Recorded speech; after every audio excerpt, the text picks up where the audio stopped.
하나님의 말씀 에스겔서 23장 2절로부터 4절까지 말씀을 제가 봉독하겠습니다.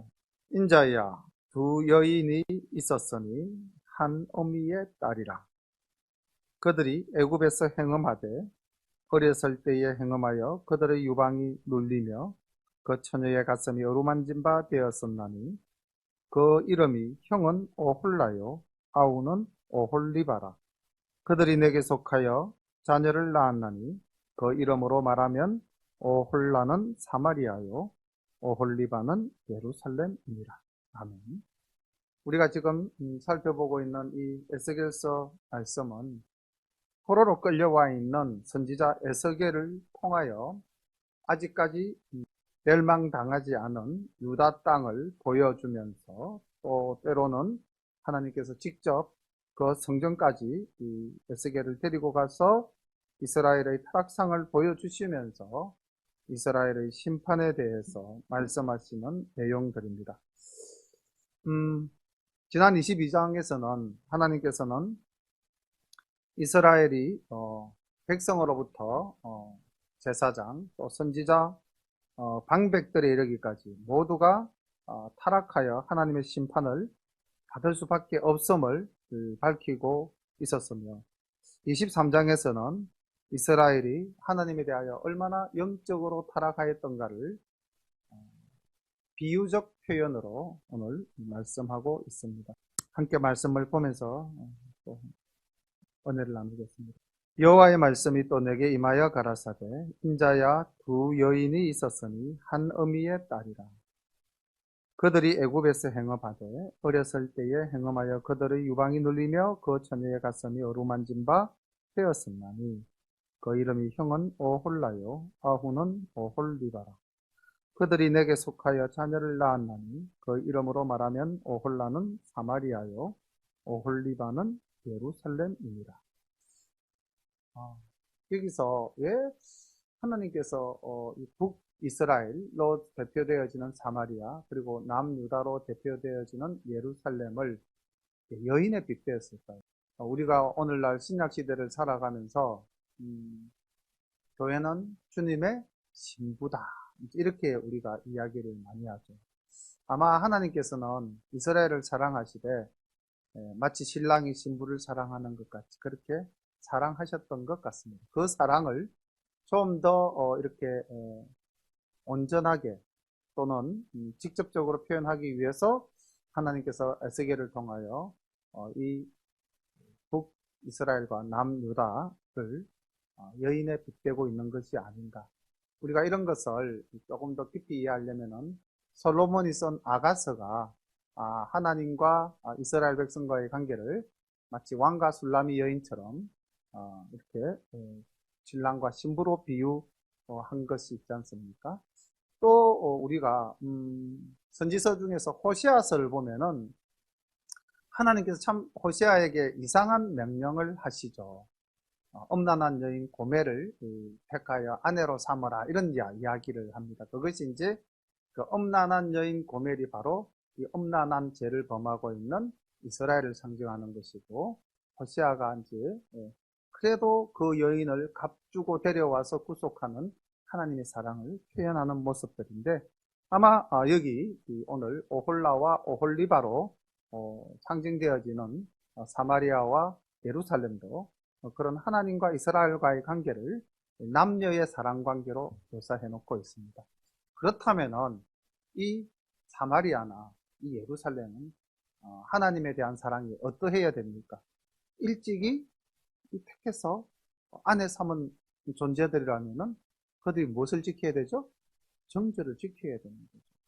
그런데 지금 여기 보면은 행음하였다. 이거는 이제 뭐라고 그래야 됩니까? 이방신을 섬기고 우상을 섬기는 것을 영적 간음으로 표현해서 이제 이렇게 표현하고 있는데 그러니까 이스라엘 백성들이 애굽에서 종살이, 노예살이를 할 때도 그들은 어떠했다? 온전히 하나님을 섬긴 것이 아니라 애굽의 우상을 섬겼다는 것입니다. 저는 오늘 이 부분을 또 보면서 우리가 또 로마서를 주일마다 해나가지 않습니까? 그래서 문득 머리에 떠오르는 것이 우리가 하나님으로부터 은혜를 입어서 구원을 얻는 것, 우리가 의롭게 되는 것, 이것은 우리의 노력이나 우리의 행위, 또 우리가 말씀을 온전히 율법을 지킴으로써 이루어지는 것입니까? 아니면은 값없이 주시는 하나님의 은혜입니까? 값없이 주시는 하나님의 은혜죠. 근데 오늘 이 장면도 그렇지 않습니까? 일찍이 어렸을 때부터 애굽에서 노예 생활을 하면서도 우상을 섬겼던 그 이스라엘 백성들을 하나님께서 어떻게 해주셨죠? 애굽에서 출애굽시켜 주셨죠. 건져 주셨죠. 그러니까 이스라엘이 뭐 하나님을 잘 믿어서 그들이 어떤 행위로서 하나님의 은혜를 입은 것이 아니라는 겁니다. 하나님의 사랑으로 우리가 하나님의 은혜를 받고 살아간다는 것이죠. 여기서 오홀라라고 하는 말의 뜻은 히브리어로 번역을 하면 이렇게 된다고 합니다. 그녀 자신의 장막. 이게 이제 또 상징하는 바가 크죠. 그녀 자신의 장막. 그리고 오홀리바는 그녀 안에 있는 나의 장막. 그러니까 오홀라는 그녀 자신의 장막, 자기를 위해서 장막을 지었다라는 뜻이고, 두 번째 오홀리바는 나의 장막이 그녀의 안에 있다, 이런 의미죠. 그러니까 하나님과의 관계가 오홀라는 어떻게 된 관계입니까? 단절된 관계고, 오홀리바는 하나님과 함께하는 관계죠.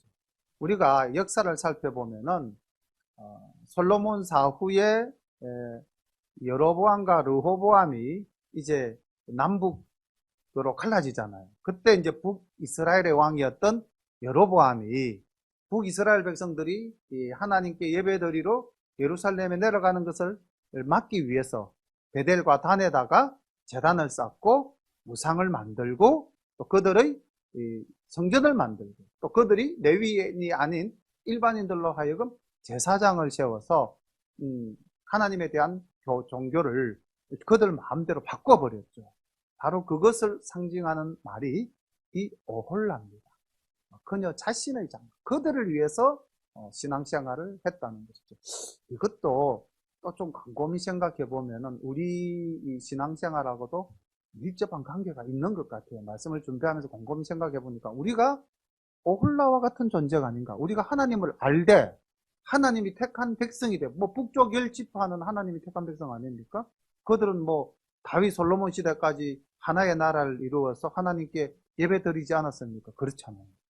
그들도 하나님을 알고 율법도 있었고 제사도 있었고 다 알았다는 거죠. 그런데 남북으로 갈라지면서 왕부터 자기 중심적 신앙생활을 한 것이라. 그러다 보니까 백성들도 따라가요. 그런데 오홀리바라는 말은 나의 장막이 그녀의 안에 있다는. 하나님과 어쨌든 함께하는 남쪽 유다였고 왕조도 하나님과 다윗이 언약한 대로 다윗의 후손으로 그 왕조가 이어져 가지 않았습니다. 그렇게 본다면 오늘날 우리들의 신앙도 이제 이 오홀라적 신앙보다는 오홀리바적 신앙이 되어야 되겠죠. 어쨌든 하나님과 함께 가는 우리들이 되어야 되지 않겠습니까? 물론 문제는 있습니다. 이 오홀리바도 하나님의 성전이 예루살렘에 있었음에도 불구하고 우리가 에스겔서를 보면은 장로들이나 또는 제사장들이 하나님의 성소에서 온전히 하나님을 섬기지 못하고 우상을 섬기는 모습들을 보여주는 장면들이 있었지 않았습니까? 우리가 하나님을 섬기되 온전히 섬겨야 될 줄로 믿습니다. 어쨌든 여기 오늘 오홀라와 오홀리바는 이제 이렇게 하면 왜 하나님이 이 두 여인의 이름으로 이스라엘을 칭하고 말씀을 하시는지 그 하나님의 깊은 사랑을 아실 수가 있겠죠. 자, 그런데 이제 이 오홀라, 자기를 위해서 장막을 지은 자, 자기 중심적 신앙생활을 하던 이스라엘의 역사에 대해서 에스겔 선지자가 이야기합니다. 하나님을 통해서 주신 말씀을 말씀하고 있습니다. 5절부터 말씀을 봅니다. 오홀라가 내게 속하였을 때에 행함하여 그 연애하는 자 곧 그 이웃 아수르 사람을 사모하였나니 그들은 다 자색 옷을 입은 방백과 감독이요 준수한 소년 말 타는 자들이라. 그가 아수르 중에 잘생긴 그 모든 자들과 행함하고 누구를 연애하든지 그들의 모든 우상으로 스스로 더럽혔으며 그가 젊었을 때에 애굽 사람과 동침함에 그 처녀의 가슴이 어루만진 바 되며 그 몸에 음란을 쏟음을 당한 바 되었더니 그가 그때부터 행음함을 마지 아니하였느니라. 그러므로 내가 그를 그 정든 자 곧 그 연애하는 아수르 사람의 손에 붙였더니 그들이 그 하체를 드러내고 그 자녀를 빼앗으며 칼로 그를 죽여 그 누명을 여자에게 드러내었나니 이는 그들이 그에게 신문을 행함이니라.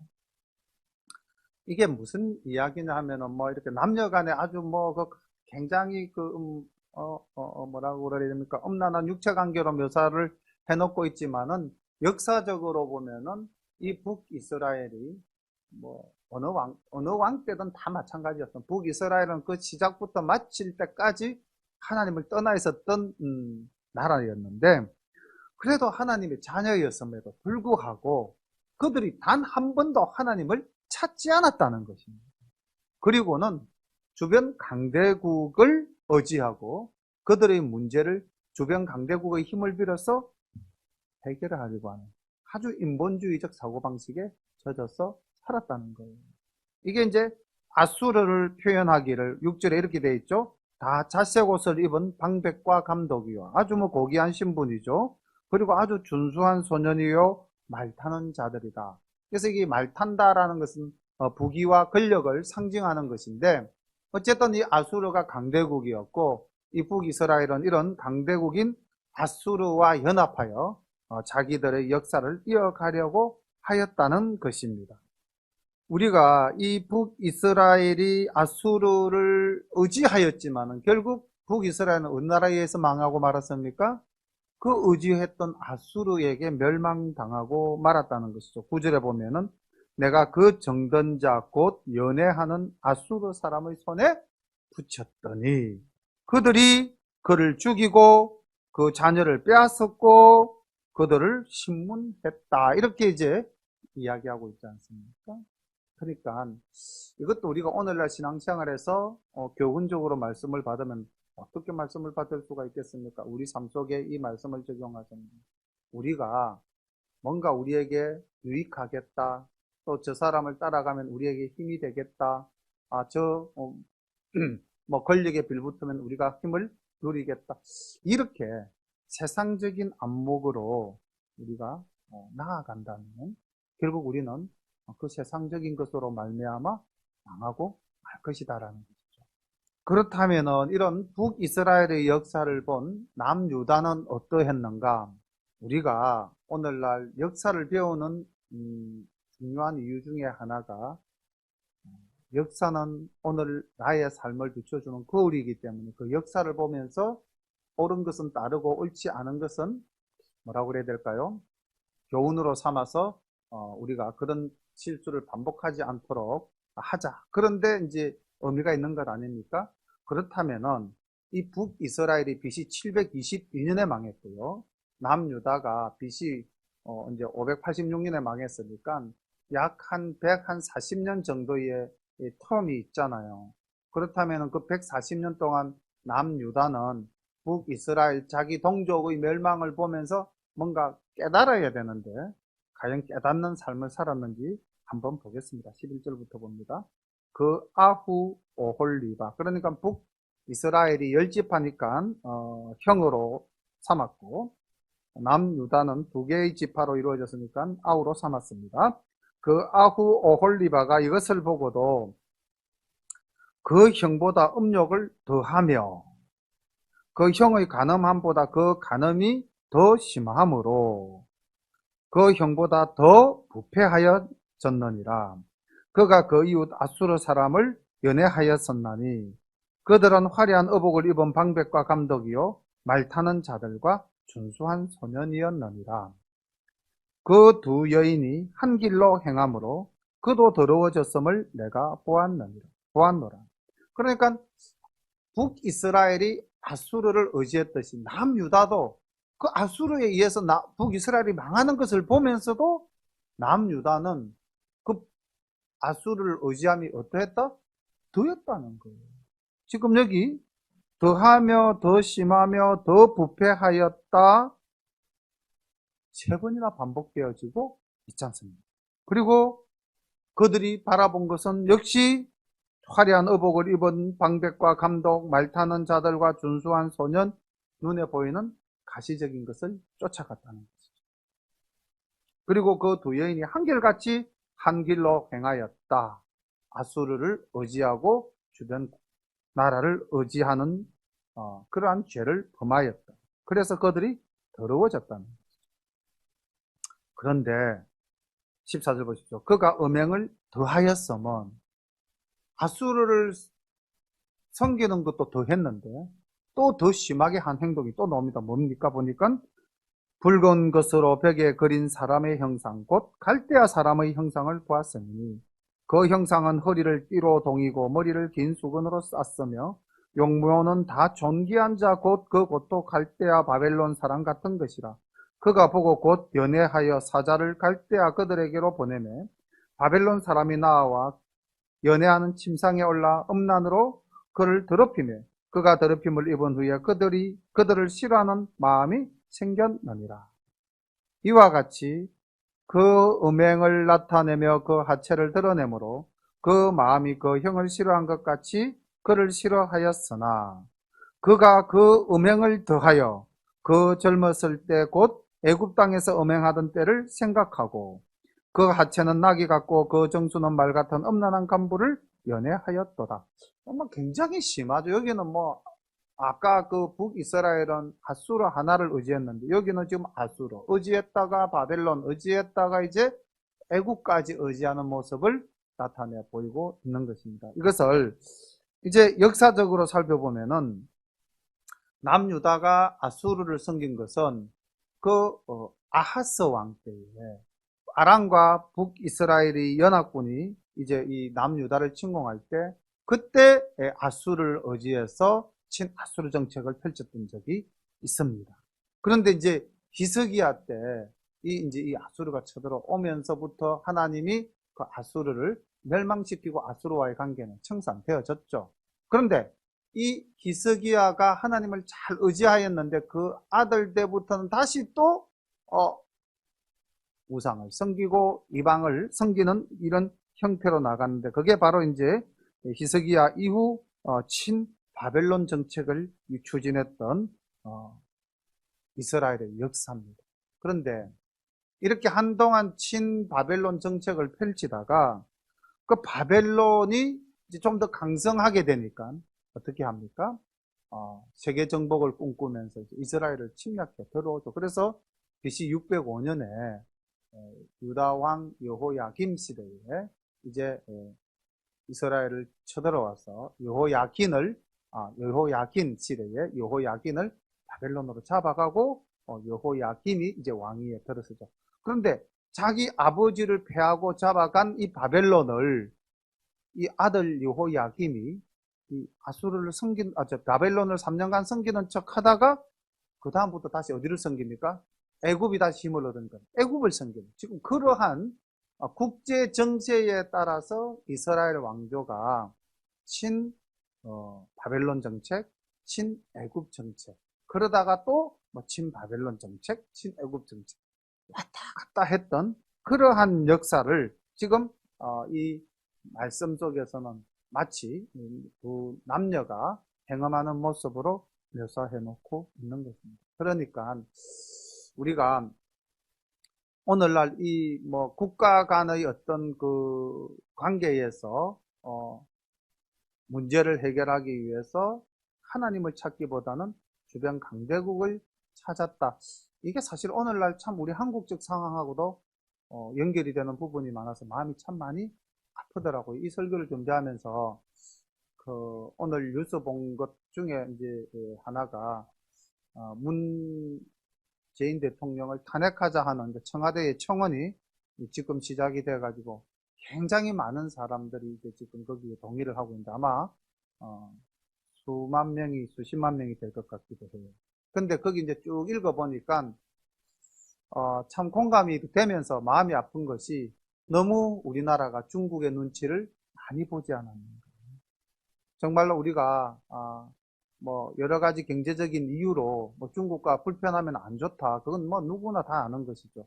그렇지만은 국가가 위기에 처해졌을 때는 일단 먼저 국민을 생각하고 그다음 국가의 정책을 펼쳐 나가고 또 뭐 그분도 신앙을 가진 분이니까 좀 더 하나님께 신앙적으로 매달리고 이런 어떤 모습들이 있었으면 참 좋았겠다 싶은데 이게 지금 뭐 정책적으로 뭔가 실패한 정책인 것처럼 이제 비춰졌어.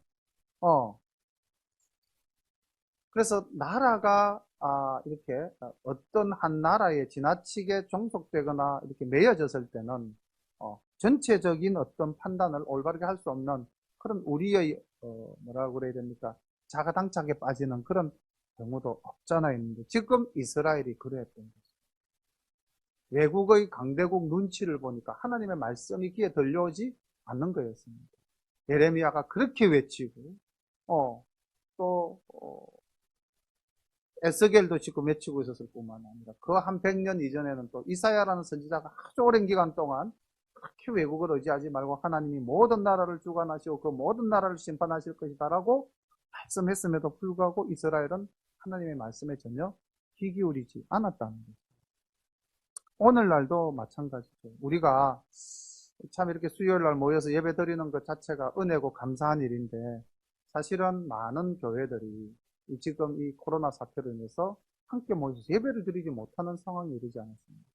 물론 뭐 인터넷으로 이제 예배를 드리고 우리 교회 가족들 중에서도 이 시간 페이스북을 통해서 예배를 드리시는 분들도 있지만 교회가 문을 닫고 예배를 드리지 못하는 상황까지 우리가 아까 기도하는 권사님께서 이 코로나 바이러스를 통해서 우리가 깨닫지 못하였던 것을 다시 한번 깨닫게 해주신 하나님의 은혜에 감사하다라는 기도를 드렸는데 참으로 아멘입니다. 우리가 정말 이 코로나 바이러스로 인해서 우리가 다시 한번 더 우리의 신앙을 돌아보고 또 한국교회의 현실을 돌아볼 수 있는 계기가 되지 않았는가라는 생각을 해봅니다. 어쨌든 오늘 우리 본문 속에 나타나는 북이스라엘 남유다, 하나님을 의지하고 하나님께 기도하기보다는 세상적인 힘을 빌어서 문제를 해결하려고 하였던 그 모습을 마치 남편을 두고 다른 사람과 음행하는 여인으로 묘사해내고 있는 것입니다. 21절부터 보겠습니다. 네가 젊었을 때에 행음하여 애굽 사람에게 네 가슴과 유방이 어루만진 바 되었던 것을 오히려 생각하도다. 그러므로 오홀리바야 나 주 여호와가 말하노라. 내가 너의 연애하다가 싫어하던 자들을 격동시켜서 그들로 사방에서 와서 너를 치게 하리니 그들은 바벨론 사람과 갈대아 모든 무리 브곳과 소아와 고아 사람과 또 그와 함께한 모든 아수르 사람 곧 준수한 소년이며 다 방백과 감독이며 귀인과 유명한 자 다 말타는 자들이라. 그들이 병기와 병거와 수레와 크고 작은 방패를 이끌고 투구성 군대를 거느리고 치러 와서 너를 애워 살지라. 네가 신문권을 그들에게 맡긴 적 그들이 그 신문권대로 너를 신문하리라. 결국 내가 사모했던, 내가 의지했던 그 대상들로 말미암아 낭패를 당하고 파멸을 당하는 모습을 보게 됩니다. 우리가 여기까지 살펴본 바 이 유다의 모습을 보면 아까 말씀 막 시작하면서 더하다라는 것이 세 번, 네 번 반복되어졌는데 이 사마리아의 멸망을 보면서도 이 남유다 예루살렘은 깨닫지 못했다는 것입니다. 이거 우리가 오늘 깊이 생각해 봐야 될 문제죠, 그죠? 우리가 하나님의 말씀을 듣고도 깨닫지 못한다는 우리도 여전히 낭패를 당할 수밖에 없지 않겠습니까? 깨닫지 못했을 뿐만 아니라 두 번째로 보니까 아까 더하다라는 말이 네 번 반복되어지지 않았습니까? 더 나쁜 죄악의 길로 달려간다. 그리고 세 번째로는 보니까 19절 말씀처럼 그 음행을 더하여 젊었을 때 곧 애굽 땅에서 음행하던 때를 생각하여 애굽에서 옛날에 종살이를 했는데 노예 생활을 했는데 그 노예 생활을 했던 애굽을 의지하겠다 하는 거예요. 사실 이스라엘의 역사에서 본다면 애굽은 철저히 분리되어져야 될 나라였음에도 불구하고 다시 이 바벨론을 견제하기 위해서 애국과 연합 정책을 펼쳤던 이스라엘의 역사를, 그 여호야김의 친애국 정책을 이제 이렇게 표현해내고 있는 거죠. 결국 남유다도 자기가 의지했던 그 바벨론에 의해서 나중에 멸망당하지 않습니까? 25절부터 봅니다. 내가 너를 향하여 투기를 바라니 그들이 분노로 내게 행하여 내 코와 귀를 깎아버리고 남은 자를 칼로 엎드러뜨리며 내 자녀를 빼앗고 그 남은 자를 불에 사르며 내 옷을 벗기며 내 장식품을 빼앗을지라. 이와 같이 내가 내 음란과 애굽 땅에서부터 음행하던 것을 그치게 하여 너로 그들을 향하여 눈을 들지도 못하게 하며 다시는 애굽을 기억하지도 못하게 하리라. 나 주 여호와가 말하노라. 내가 너희 미워하는 자와 내 마음에 싫어하는 자의 손에 너를 붙이리니 그들이 미워하는 마음으로 내게 행하여 내 모든 수고한 것을 빼앗고 너를 벌거벗겨 적신으로 두어서 내 음행의 벗은 몸 곧 내 음란하여 음행하던 것을 드러낼 것이라. 네가 이같이 당할 것은 네가 음란히 이방을 쫓고 그 우상들로 더럽혔음이로다. 네가 네 형의 길로 행하였은즉 내가 그의 잔을 너희 손에 주리라. 나 주 여호와가 말하노라. 깊고 크고 가득히 담긴 내 형의 잔을 네가 마시고 비로소 비소와 조롱을 당하리라. 내가 내 형 사마리아의 잔 곧 놀람과 패망의 잔에 넘치게 취하고 근심할지라. 내가 그 잔을 다 기울여 마시고 그 깨어진 조각을 씹으며 내 유방을 꼬집을 것은 내가 이렇게 말하였음이니라. 나 주 여호와의 말이니라. 하나님께서 유다를 철저히 심판하시겠다는 것. 우리 속담에도 그런 속담 있죠. 믿는 도끼에 발등 찍힙니다. 아마 유다는 바벨론이 자기들을 지켜줄 것이라고 생각을 했고 애굽이 자기들을 지켜줄 것이라고 생각을 했던 것 같습니다. 철저히 눈에 보이는 가시적인 것들을 믿었던 것. 35절 말씀이 이 유다의 패망에 대한, 유다의 이 파멸에 대한 결론인데 보겠습니다. 그러므로 나 주 여호와가 말하노라. 네가 나를 잊었고 또 나를 너의 등 뒤에 버렸은즉 너는 내 음란과 내 음행의 죄를 담당할지니라 하십니다. 여기 보면은 유다가 나를 잊어버렸다. 그리고 또 나를 너의 등 뒤로 버렸다. 보이는 것에 집착하는 사람은 결코 하나님을 참되게 섬길 수가 없는 것 같습니다. 그래서 우리는 왜 우리가 새벽 기도에 지속적으로 와야 되고 왜 우리가 예배 때마다 지속적으로 와야 하는가? 이거는 형식을 위해서 외식적으로 모이는 것이 아닙니다. 우리가 이렇게 주의 성소에서 주의 말씀을 대하면서 우리는 날마다 주님과 더욱더 가까워지는 것입니다. 주님의 말씀이 내 속에서 살아 숨쉴 수 있도록 내가 주님을 내 마음속에 드리는 것이죠. 다시 말하면은 우리가 숨을 쉬기 위해서 공기를 마시기 위해서 숨을 쉬는 것과 똑같은 것입니다. 그래서 우리는 정말 하나님과의 온전한 관계를 새롭게 만들어 나가야 되는 거죠.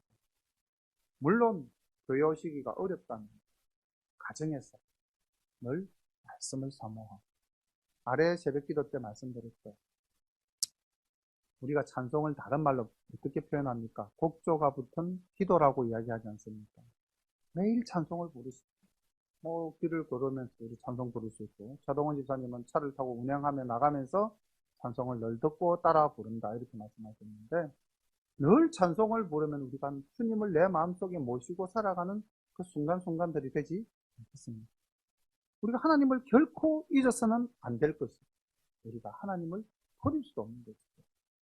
만약에 우리가 만약에 이 이스라엘처럼 하나님을 잊고 하나님을 버린다 그러면은 하나님께서 우리에게 행하시는 모습은 무엇입니까? 버려두십니다. 우리 로마서에서 말씀 보지 않았습니까? 하나님은 우리를 버려두십니다. 너 마음대로 해라. 그 길이 죄악의 길이지 않습니다. 그 길이 멸망의 길이지 않습니다. 주님은 또 말씀하셨죠. 내 음란과 내 음행의 죄를 담당할지니라. 49절에도 결론적으로 하나님은 에스겔을 통해서 이렇게 말씀하시죠. 그들이 너희 음란으로 너희에게 보응한 적 너희가 모든 우상을 위하던 죄를 담당할지라. 너희가 나를 주 여호와인 줄 알리라 하시니라. 이로 보면은 그 지은 죄에 대한 대가는 너희가 감당받아야 한다는 36절부터 말씀을 다시 봅니다. 여호와께서 또 내게 이르시되 인자야 내가 오홀라와 오홀리바를 국문하리느냐. 그러면 그 가정한 일을 그들에게 고하라. 그들이 행하였으며 피를 손에 묻혔으며 또 그 우상과 행함하며 내게 낳아준 자식들을 우상을 위하여 화제로 살랐으며 이 외에도 그들이 내게 행한 것이 있나니 당일에 내 성소를 더럽히며 내 안식일을 범하였도다. 그들이 자녀를 죽여 그 우상에게 드린 당일에 내 성소에 들어와서 더럽혔으되 그들이 내 성전 가운데서 그렇게 행하였으며. 이 38절과 39절 말씀은 참 끔찍한 말씀인데 이것도 오늘 우리가 좀 깊이 생각해 봐야 될 본문 말씀인 것 같습니다.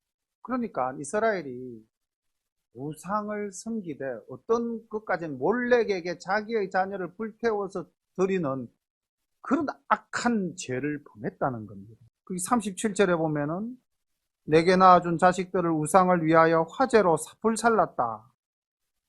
그리고도 또 그들이 내게 행한 것이 있는데 그 자녀를 불살은 그 당일날 나의 성소를 더럽히고 내 안식일을 범하였다는 거죠. 그들이 자녀를 죽여 그 우상에게 드린 그 당일날 내 성소에 들어와서 더럽혔으며 내 성전 가운데서도 또한 그 우상을 섬기는 못된 행위를 행하였다는 거죠. 이게 오늘날 우리에게 어떻게 적용시켜서 이 말씀을 받아들여야 할 것인가 생각을 해보다가 정말로 주님께서 그 외식하는 바리새인들을 향해서 화 있을진저 7번 외치면서 말씀하셨던 그 장면과 이 장면이 묘하게 또 대치가 되더라고요. 그리고 그들이 형식적인 예배는 잘 드렸지만 그 마음속에 하나님을 사랑하는 마음, 즉 신앙의 본질이 없었지 않습니까? 이들도 마찬가지지 않습니까? 지금 보면은 바깥에 가서 우상을 섬기면서도 또 그러면서도 하나님을 사모한다 하고 하나님의 전에 와서 예배를 드리는데 그 예배의 형식이 우상에게 예배 드리는 형식과 똑같았다는 것 아니겠어요? 이거 오늘 우리가 어떻게 이 말씀을 우리의 신앙생활 속에서 적용을 해야 될까요? 우리가 그런 경우는 뭐 거의 없겠지만 그런 경우도 또 없잖아 있는 것도 현실입니다. 교회를 나오는 목적이 어떤 목적으로 나오느냐? 뭐 우리 교회와 같이 정말 이렇게 가족적이고 적은 개척 교회에서는 다 한마음이 되잖아요. 오직 하나님께 경건하게 예배드리고자 하는 이 마음으로 나오지만 수많은 사람들이 모이는 교회는 각각의 생각을 달리해서 오는 사람들도 없잖아 있을 수 있지 않겠습니까? 좋은 일인지 안 좋은 일인지 모르겠습니다만 해외로 나가면은 뭐 유학을 가든 이민을 가든 해외로 나가면은 그 사람이 한국에서 신앙생활을 했던 하지 않았던 간에 그들은 주일이 되면 어디로 갑니까? 대체적으로 다 교회로 간다고 합니다. 교회로 가서 물론 신앙생활을 아름답게 영위하시는 분도 계시지만은 그들 중에 상당수는 거기서 한국인의 정을 느끼고 한국 음식을 먹고 한국의 말을 하면서 서로 정보와 교제를 나누는 또 그러면서 서로가 그 현지에 적응할 수 있는 여러 가지 유익한 정보를 얻는 더 나아가서는 자기들이 하고 있는 일에서 서로 정보를 나누어서 사업을 운영해 나가는 그러한 모습들도 교회 안에서 이루어지고 있는 것이 현실 아닙니까? 물론 작은 교회에서도 그럴 수 있어요. 뭐 아까 제가 우리 교회와 같은 작은 교회는 한마음으로 모여서 예배드린다 했지만 사실 작은 교회에서도 한마음이 안 될 수도 있죠. 교회를 오는 목적이 신앙생활을 하는 목적이 하나님이 아닌 다른 것에 그 목적을 두고 예배를 드린다면 지금 오늘 여기 남유다가 행하였던 이 모습이나 사실 오늘 우리가 신앙생활하는 모습이나 별반 다를 바 없지 않겠습니까?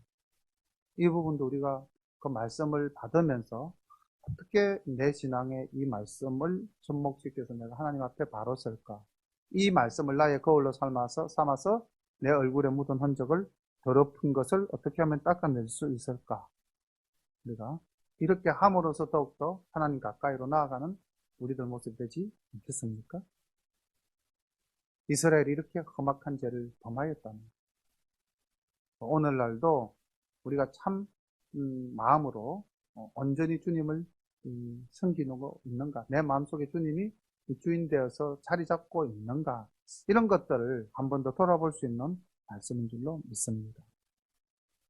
40절부터 보겠습니다. 또 사자를 원방에 보내어 사람을 불러오게 하고 그들이 오매 그들을 위하여 목욕하며 눈썹을 그리며 스스로 단장하고 화려한 자리에 앉아 앞에 상을 베풀고 내 향과 기름을 그 위에 넣고 그 무리와 편히 찌끄리고 즐겼으며 또 광야에서 잡류와 술 취한 사람을 청하여 오매 그들이 팔새를 그 손목에 끼우고 아름다운 멜류관을 그 머리에 씌웠도다. 네가 음행으로 she한 여인을 가리켜 말하노라. 그가 그래도 그들이 그에게 나오기를 기생에게 나온 같이 엄난한 여인 오홀라와 오홀리바에게 나와왔은즉 의인이 엄부를 신문한 같이 신문하며 피를 흘린 여인을 신문한 같이 신문하리니 그들은 엄부요 또 피가 그 손에 묻었음이니라. 나 주 여호와가 말하노라. 내가 군대를 거느리고 와서 치게 하여 그들로 학대와 약탈을 당하게 하리니 그 군대가 그들을 돌로 치며 칼로 죽이고 그 자녀도 죽이며 그 집들을 불사르리라. 이와 같이 내가 이 땅에서 엄난을 그치게 한즉 모든 여인이 경성하여 너희의 음행을 본받지 아니하리라. 그들이 너희 엄난으로 너희에게 보응한즉 너희가 모든 우상을 위하던 죄를 담당할지라. 너희가 나를 주 여호와인 줄 알리라 하시니라. 우리의 삶이 온전하지 못할 때, 우리의 신앙이 하나님 앞에 반듯하지 못할 때, 우리의 중심이 하나님을 향하지 않을 때 이 오홀라와 오홀리바가 하나님으로부터 심판을 받았던 것처럼 이스라엘이 그리고 유다가 역사 속에서 멸망한 것 같이 우리의 삶 속에도 하나님을 바로 섬기지 못할 때 어떠한 고난과 환란이 우리에게 닥칠지 우리가 깊이 생각해보는 그런 시간들이 되었으면 좋겠습니다. 오늘 말씀은 간단하게 한 세 가지로 정리를 해보았습니다. 우리가 세상적인 것에 자꾸 집착하고 세상적인 것을 바라보면 우리의 영적인 신앙은 무조건 타락하게 되어 있다라는 것을 말씀으로 은혜 받을 수가 있겠습니다.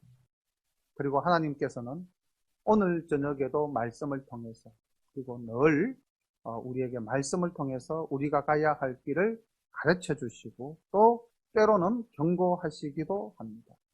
이 말씀을 우리가 나의 교만함으로 무시하는 자가 되지 않기를 간절히 소망합니다.